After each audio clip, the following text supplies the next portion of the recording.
নিহাল কয়েকদিন ধরে ঠিকমতো ঘুমাতে পারছে না। প্রতিদিন রাতে সে একটা স্বপ্ন দেখে। সে আয়নার সামনে দাঁড়িয়ে, কিন্তু আয়নায় তার প্রতিচ্ছবি একটু দেরিতে নড়ে। প্রথমে সে ভাবে ক্লান্তির ফল। একদিন সকালে দাঁত ব্রাশ করার সময় হঠাৎ থমকে যায়। সে হাত তোলে। আয়নার মানুষটা 1 সেকেন্ড পরে হাত তোলে।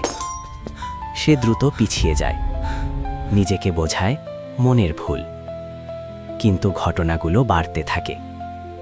এক রাতে সে মোবাইলে নিজের একটা ভিডিও রেকর্ড করে, আয়নার সামনে দাঁড়িয়ে। ভিডিও প্লে করে দেখে সব ঠিক আছে।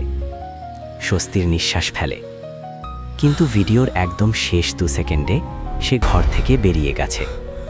তবু আয়নার ভেতরের সে দাঁড়িয়ে আছে এবং ধীরে ধীরে হাসছে। নিহালের শ্বাস আটকে যায়।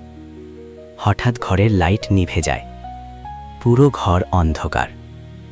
অন্ধকারে আয়নার দিক থেকে ফিসফিস শব্দ, আমি অনেক দিন ধরে অপেক্ষা করছি।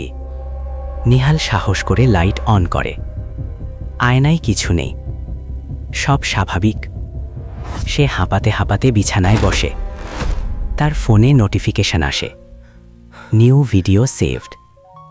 সে তো কোনো ভিডিও করেনি। ভিডিও খুলে দেখে ক্যামেরা তার বিছানার সামনে। নিহাল ঘুমিয়ে আছে, আর আয়নার সামনে দাঁড়িয়ে আছে কেউ একজন।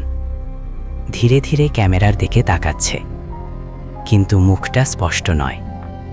ভিডিও শেষ হওয়ার আগে সেই অবয়বটা ফিসফিস করে, আগামীকাল তোমার জায়গায় আমি থাকব।